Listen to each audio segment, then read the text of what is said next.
प्रिय भक्तों, दुर्गा सप्तशती भाग दूसरा।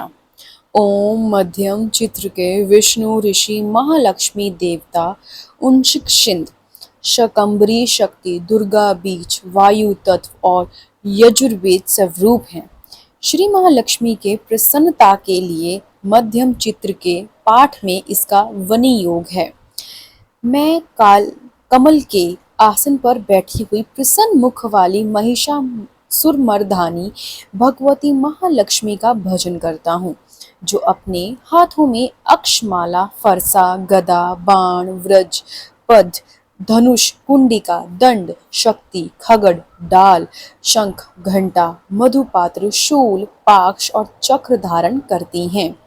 ऋषि कहते हैं, पूर्व काल में देवताओं और असुरों में 100 वर्षों तक घोर संग्राम हुआ था। उसमें असुरों का स्वामी महिषासुर था और देवताओं के नायक इंद्र थे। उस युद्ध में देवताओं की सेना महाबली असुरों से परास्त हो गई। संपूर्ण देवताओं को जीतकर महिषासुर इंद्र बन बैठा। तब पराजित देवता प्रजापति ब्रह्मा जी को आगे करके उस स्थान पर गए जहां भगवान शंकर और विष्णु विराजमान थे। देवताओं ने महिषासुर के पराक्रम तथा अपनी पराजय का यथावत वर्तान उन दोनों देवऋषियों विस्तार पूर्वक कह सुनाया। वे बोले, भगवान महिषासुर सूर्य, इंद्र, अग्नि, वायु, चंद्रमा, यम, वरुण तथा अन्य देवताओं को भी अधिकार छीनकर स्वयं ही सबका अधिष्ठाता बन बैठा है। उस दुरात्मा महिषा ने समस्त देवताओं को स्वर्ग से निकाल दिया। अब वे मनुष्यों की भांति पृथ्वी पर विचरते हैं। दैत्यों की यह सारी करतूत हमने अपाल गो से यह कह सुनाई। अब हम आपके शरण में आए हैं, उससे विद का कोई उपाय सोचिए। इस प्रकार देवताओं के वचन सुनकर भगवान विष्णु और शिव ने दैत्यों पर बड़ा क्रोध किया। वह बहुत तन गही और मुंह टेढ़ा हो गया। तब अत्यंत कोप में भरे हुए चक्रपाणी श्री विष्णु के मुख से एक महान तेज प्रकट हुआ। इसी प्रकार ब्रह्मा, शंकर तथा इंद्र आदि अन्य देवताओं के शरीर से भी एक बड़ा भारी तेज निकला। वह सब मिलकर एक हो गया। महान तेज का वह पुंज ज्वालनमय पर्वत सा जान पड़ा। देवताओं ने देखा, वहां उसकी ज्वालाएं संपूर्ण दिशाओं में व्याप्त हो रही थीं। संपूर्ण देवताओं के शरीर से प्रकट हुआ उस तेज की कहीं तुलना नहीं थी। एकत्रित होने पर वह एक नारी के रूप में प्रणीत हो गए और अपने प्रकाश से तीनों लोकों में व्याप्त जान पड़ा। भगवान शंकर का तेज था, उससे उस देवी का मुख प्रकट हुआ। यमराज के तेज से उसके सिर में बाल निकल आए। श्री विष्णु भगवान के तेज से उसकी भुजाएं उत्पन्न हुई। चंद्रमा के तेज से दोनों स्तनों का और इंद्र के तेज से मध्य भाग का प्रादुर्भाव हुआ। वरुण के तेज से जंगा और पिंडली तथा पृथ्वी के तेज से नितंब भाग प्रकट हुआ। ब्रह्मा के तेज से दोनों चरण और सूर्य के तेज से उसकी अंगुलियां हुई। वासुओं के तेज से हाथों की उंगलियां और कुबेर के तेज से नासिका प्रकट हुई। उस देवी के दांत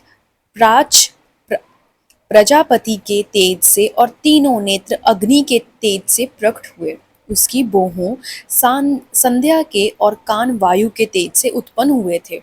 इसी प्रकार अन्य देवताओं के तेज से भी उस कल्याणमयी देवी का अभिभ्रव हुआ।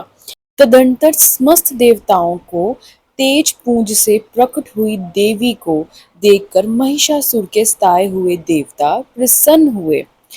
कई प्रतिमाओं में इसके बाद ततो देवा तुदुस्ते स्वानि स्वाधुनाय च पीनाधिकारी भगवान शंकर ने अपने शूल से एक शूल निकालकर उन्हें दिया। फिर भगवान विष्णु ने भी अपनी चक्र से चक्र उत्पन्न करके भगवती को अर्पण किया।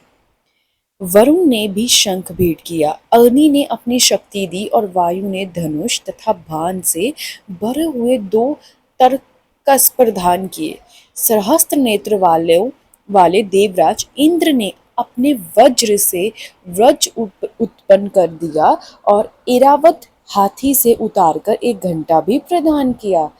यमराज ने काल दंड से दंड, वरुण से पाश, प्रजापति से सपतकाशी माला अथा ब्रह्मा जी ने कमुंडल भेंट किया। सूर्य ने देवी के समस्त रोह कोपों में अपनी करुणा का तेज भर दिया। काल ने उन्हें चमकती हुई ढाल और तलवार दी।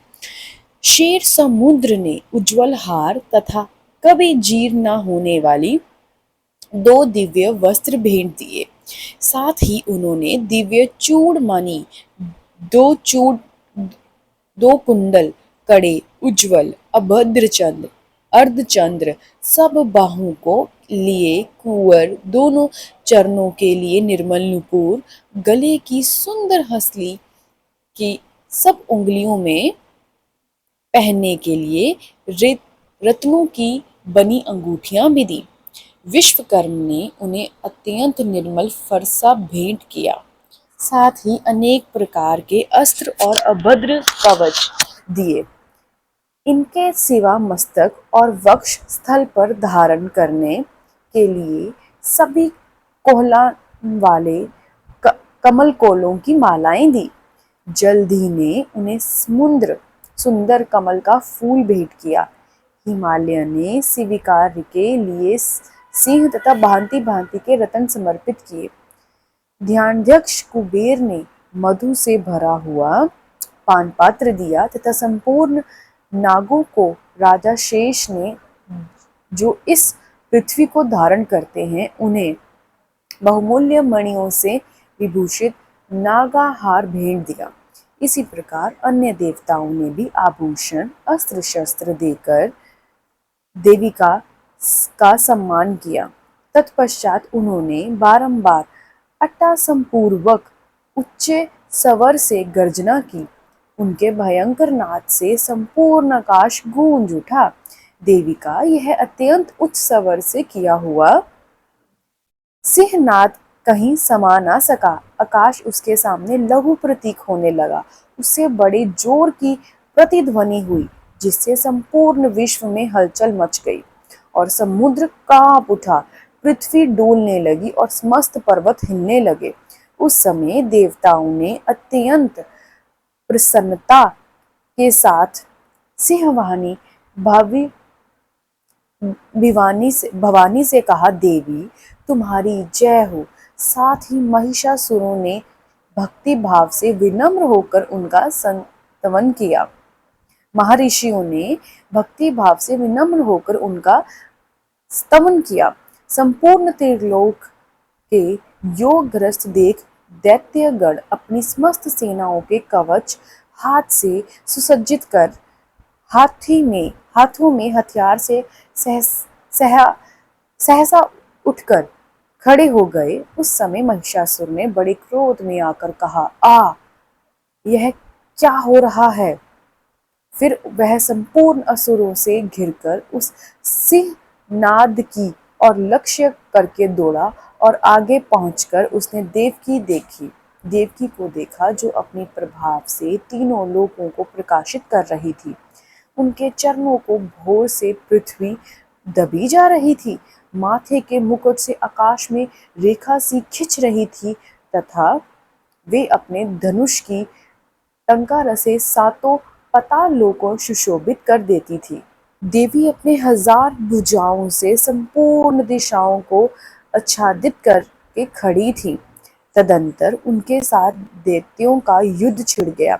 नाना प्रकार के अस्त्र शस्त्रों के प्रहार से संपूर्ण दिशाएं उदासित होने लगी। शितुर नामक महान असुर महिषासुर का सेना नायक था। वह देवी के साथ युद्ध करने लगा।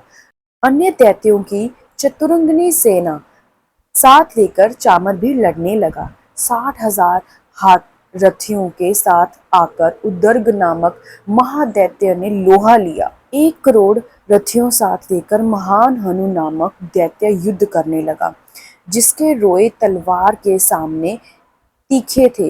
वह असिलोमा नामक महादैत्य 5 करोड़ रथियों के साथ सेना सहित युद्ध में आ डटा। 60 लाख रथियों ने घिरा हुआ बाशल्क नाम दैत्य भी उस युद्ध भूमि में लड़ने लगा। परिवारित नामक राक्षस हाथी सवार और घुड़सवारों के अनेक दलों के साथ 1 करोड़ हाथी रथों के साथ युद्ध करने लगा। बिडाल नामक दैत्य 5 अरब हाथीरसों घिरकर लोहा लेने लगे। इनके अतिरिक्त और भी 1000 महादैत्य रथ, हाथी, घोड़ों को सेना साथ लेकर वहां देवी के साथ युद्ध करने लगे।